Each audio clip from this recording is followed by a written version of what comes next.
Hello, Uma. Hi. Hi, Uma. Good evening. How are you? Good evening. I'm doing great. How are you? Awesome. I'm doing great. First of all, thank you for your time. Hey, everybody. I just wanted to introduce Uma Devireddy to you all. She started a nonprofit to coach our next generation leaders to be the best version of themselves. So she'll coach them, train them on inclusive leadership and public speaking. Not only that, she is also head of marketing and digital operations for GM Financial and their procurement, I should say.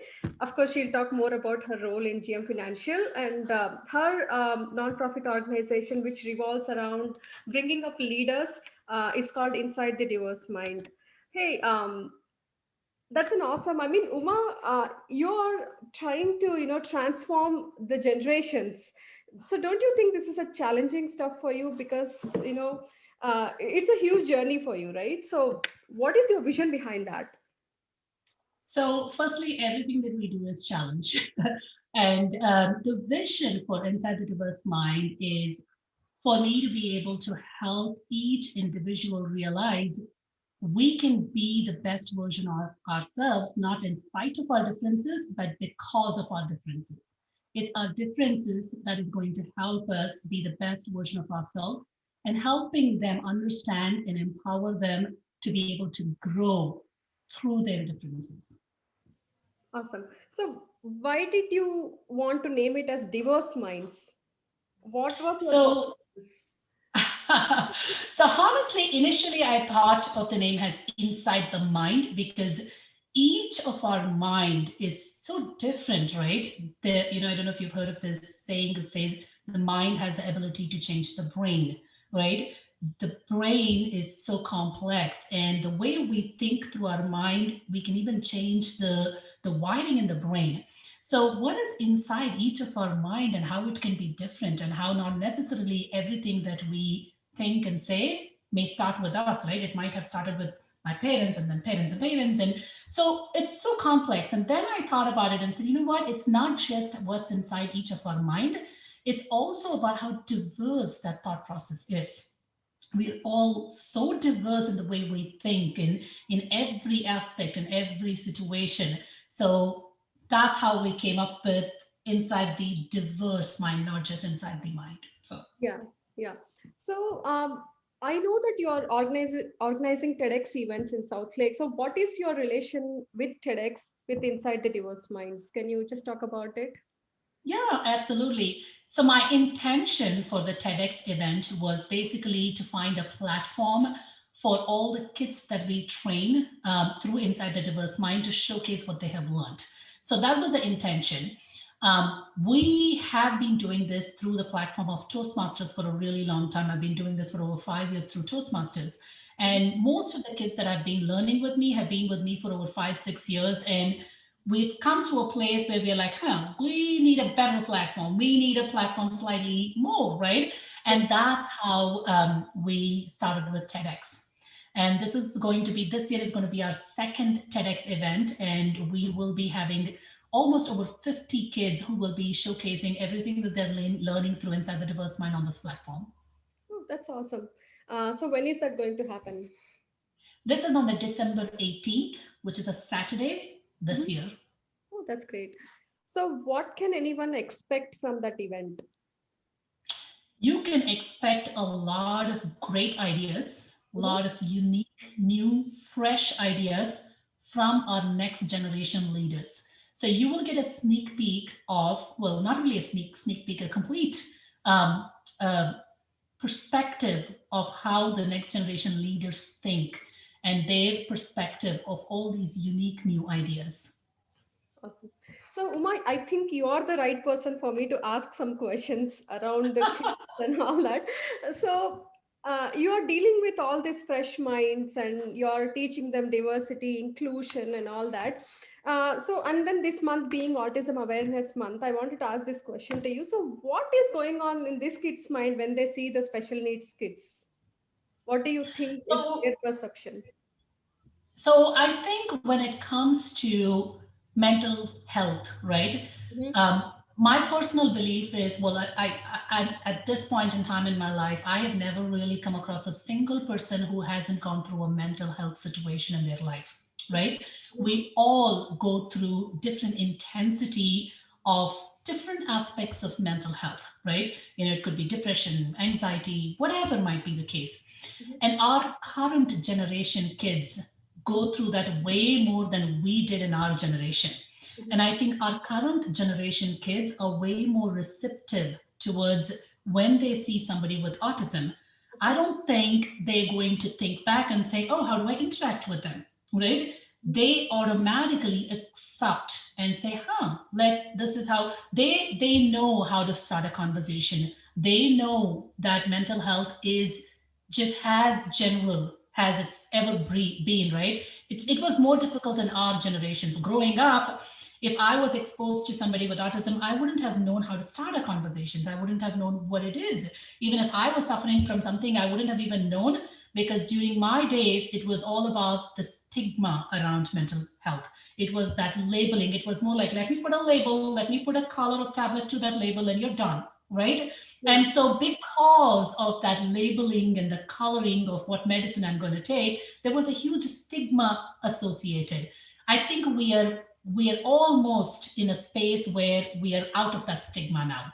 Well, we're not totally out, but at least our current generation is looking at things from beyond that stigma. And I think for our current generation kids, it's going to be much easier to look at everybody equal and say, you know what, you have a cancer, you have an autism, you have a depression, you have anxiety, you have your legs are broken, you have a fracture. All of these require equal attention, and we are all going to excel and be successful because of all of this, not in spite of all of this. Okay. So, I believe you because you are dealing with the kids, but I do deal with a lot of mothers who are like they are mothers of special needs children and all that. So, but I've constantly experienced and also heard from other mothers that the kids with autism are not being, invited for their birthday parties, or even, are not being invited to play or even to come and eat food along with them. So, in your curriculum when you're coaching the kids, do you also talk about the inclusion and stuff with respect to kids with this special needs also, So or? we do. So to be very honest with you, we don't really talk specifically about autism, right? But Mhm. we do talk about mental health in general, Okay. right? And again, I'm going to go back to my previous comment about, I think the stigma and the labeling is still there in our generation. And Yes. I think it's slowly fading off with the kids that are coming up in future, right? So when you talk about, oh, the kids are not invited for a birthday party, guess what? It starts with the adults, right? It starts with us as moms.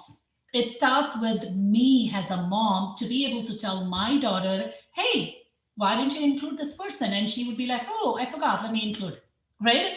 Yeah. I don't think the stigma starts there. It starts with us. It Yeah. starts with me as a mom to be able to come out of that stigma myself first, and then encourage my kids to say, hey, have you ever considered inviting this person for a play date, and then let's talk and let's figure out, I think we need to encourage them. It starts at home. It starts with me as a mom. You beautifully conveyed that. Whenever I talk to you, I'll keep learning one or other thing, and let's talk about what is your definition on equity and equality. uh, because I had a different definition until I met you, until I spoken with you, so I want you to talk to us about that. So for me, equity and equality is where it is not. So I have a very diverse team that I work with through Inside the Diverse Mind and through my GM Financial Engagement, right? So what I constantly come across is, you know, one, equity versus the equality. Equity for me is we all have different experiences and different exposures, right? When you put in front of a meeting, and in the meeting you're talking about a football, or you're talking about some kind of a food or some kind of a culture, there is not everybody who has the same exposure as one individual. So, which means certain people may not really fit that conversation because we don't have the same cultural background and the knowledge to be able to fit into that conversation. So, how is that going to really impact my career and my growth? It could impact in a way where I could fall short in building relationships, right? And when I cannot work through building relationship through all of these cultural background conversations, so then that's not equity for me. Equity is where we all have the resources, right? But I might need more resources than you do because I'm not from here. I don't know the food. I don't know the conversations. I don't know the sports. I don't know what was the thing when you grew up when you were a child because I didn't grow up here. So, which means when it comes to building those relationships to move up in the ladder, will be more challenging for me versus somebody else. So then how is an organization bridging that gap? What is the company doing to be able to help say, oh, this is where you lag behind in a relationship skills because of these things. What can I do? Can I do something that you know? Can we come on a common grounds and do something that we both understand? You know, we both talk about the present. We both talk about things that we can learn from, right? Let's talk about your culture, where you come from. What are your struggles? What are your challenges? I talk about you. So, how do we really go beyond? Yeah, we are all equal. That is given, right? We all have to treat equally. That is a basic respect. But from that to from where you come from, you don't have that same exposure. So, which means instead of me just being overly friendly with somebody who understands me, am I going to take extra efforts to help you understand so that you can build that relationship with me, or the vice versa, right? Um, so I think that's where the equity is way more important than equality. And in organizations, we all have to make conscious efforts to say where people lag behind in, how do we really help them more, right? How do we help them bridge that gap? So yeah. Awesome. That's a great answer, Uma. Thank you for that. Thank you. Um, for my organization, for me personally, for my team, is to just make sure we do have a diverse group of people. One, because we learn from that unique perspective, right? Mhm. Anytime I have a new position, I am going to look at making sure everybody gets an equal opportunity to apply, interview, and learn, right? Let's say, for example, if there is somebody who is coming from a background who has absolutely great attitude to learn that skill set, but they're not there yet, right? I'm willing to take them and teach them and help them grow, Awesome. right? So I think for us as an organization, we definitely want that diversity because that's the only way we can grow, and that's the only way the teams are going to stay creative, and that's the only way we can understand different perspectives. And we're doing everything we can to be able to get there, to train our team members, to hire a diverse group of people in our organization, and make sure in that process we don't feel anybody left out and not treated equally. Great. And I'm very curious to ask this question. So, one hand, you're training these kids and you're dealing with the diverse minds and you're trying to teach them all about equality, inclusion, and you're getting them as leaders out there. On the other hand, through your organization, in your role, you're trying to promote more of diversity and equality. So, why is that you're very much inclined to all of this? So, what is the personal story behind that? If I may ask.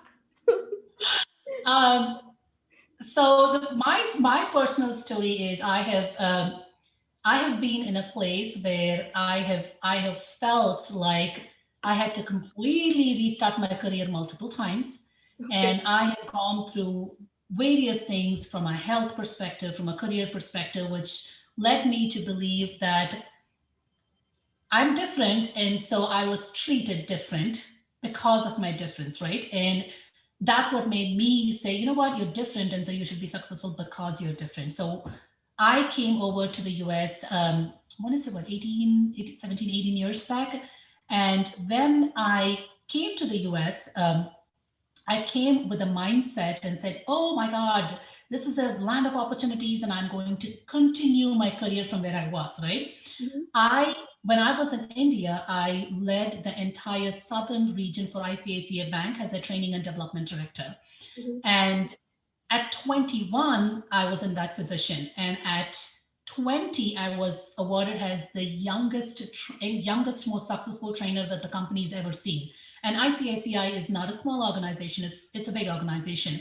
So when you come from a career like that into the US, you come with a mindset of at 21 in India, if I can do so much, I can do a lot more here in the US because this is the land of opportunities. Guess what? I started as a QA analyst when I came over. You know Really? why? Yes. I remember the first few, times I started applying for positions, right? Started applying for jobs. And the first time I applied for a trainer job, forget about the organization calling me for an interview. Even my own group of people, my own friend circle, they were like, oh, why are you not applying in IT? Why are you not looking at IT? Oh, everybody who starts when they come to US starts with a QA position. What is QA? I don't even know what a QA is. I know how to do training and development. But I did start as a QA. I did start as a QA analyst, and then I restarted my whole career all over. But I never gave up on my true passion for training and development. And that is why I continue to do training and development through my Inside the Diverse Mind and through all the things that I'm doing with the kids. And so it's that journey of me having to go through that stigma shock of that led me to all these initiatives. That's a great story. I know. I heard about it. Like the minute you come to USA, you either become a business analyst or either become a QA analyst and start your IT journey. I get. Exactly. Yeah, I was from sales and marketing background, and I couldn't get a single opportunity around that area. I know. Yeah, it's the stigma is still very much there. I'm not going to say it's not there. It is still very much there because I do remember even in my current organization, there was a time when somebody made a comment about, oh, you're in marketing. I thought you were in IT, and I'm like, okay, so that stigma is very much there still, and I'm hoping over the next generations it'll kind of die down. We'll True. see. And now, with Shejobs, you know about the initiative which we are trying Yes. to do. So, what do you think about Shejobs, and do you think it is useful for women at this current scenario? Or I just want to hear your inputs, honest inputs. Absolutely. So when I came over to the US 18 years back, Mhm. if She Jobs was there, right, at that point in time, She Jobs would have given me the push that I needed to continue in the career that I wanted to instead of falling into the stigma of, I have to do IT. That's the only way, right? Yes. So I think that is what She Jobs is doing today for the women who are coming in saying, you know what, this is what I'm coming in as. How can you help me get there? And that mentorship that you provide through She Jobs is going to transform many people's life and it's going to save them 18 years. And it didn't save me 18 years. So I'm going to blame you for not starting this 18 years back. That's a good one, Uma. So now you spoke about mentorship. So along with the children, I see a lot of women who might need mentorships. So Absolutely.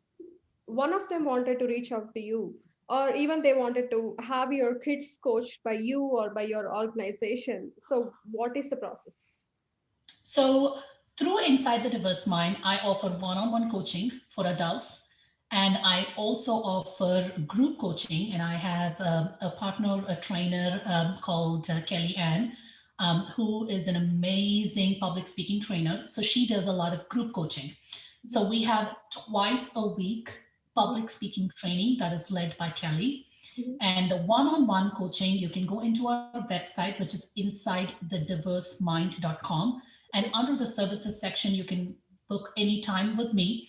And if you just want to email me, text me, or just call me and say, hey, I just want to learn more about something, you can do that anytime.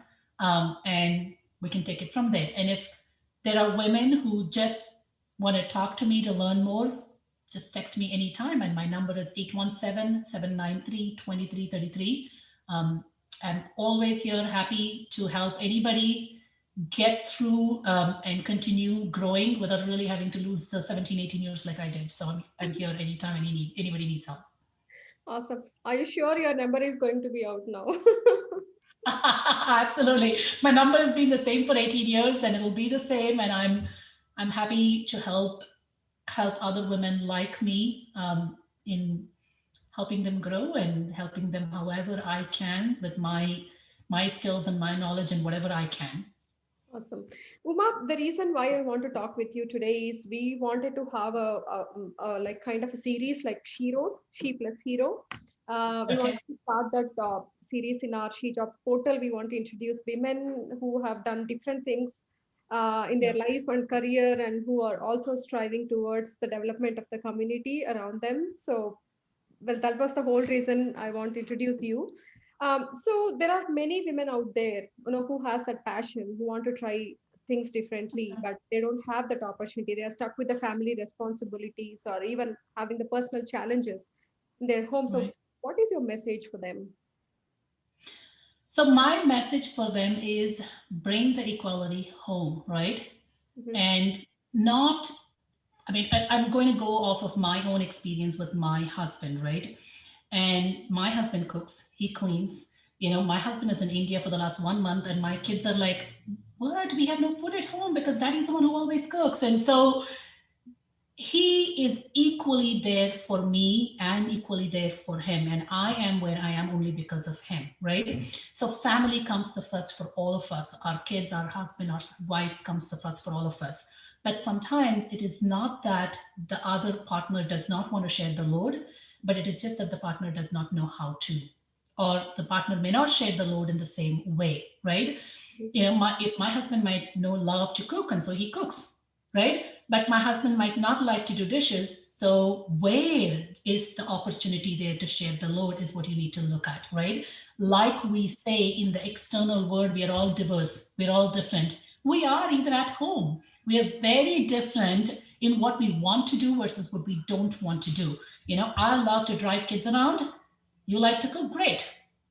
So figure out a way how you can get that equality inside the home and get that responsibility sharing so you get more time to go out there and learn and do what you want. And if your partner is not really going to be supportive of that, then I think it's a totally different issue that you need to look at. Okay. But right, I mean, and I mean, at least based on what I have learned, every partner, every relationship is interested, want to be supportive of each other. And if it's a healthy relationship, right? If it's a relationship that really truly respects each other, they want to help. They just don't know what to do, how to help. Sit down and figure out, right? It doesn't matter. I hate to cook. Mhm. So she loves to cook. So there's nothing wrong with that, right? Yes. He hates to do dishes. I don't mind at all, right? So I guess figuring out where is the balance is the key so you can get out there and you can do what you want to do. Awesome. Great discussion with you, Uma. So I think we'll have to keep talking. I just couldn't cover everything in one conversation, but we are going to keep talking in many more events. And whenever we talk, as I told you in the beginning, I'm learning every day. Whenever I talk with you, or whenever I see your Facebook posts, or your personality is like really I would say is infectious. So it inspires me and of course many other women out there. So nice catching up with you. We'll meet again. Bye bye. Thank you. Thank you so much for this time.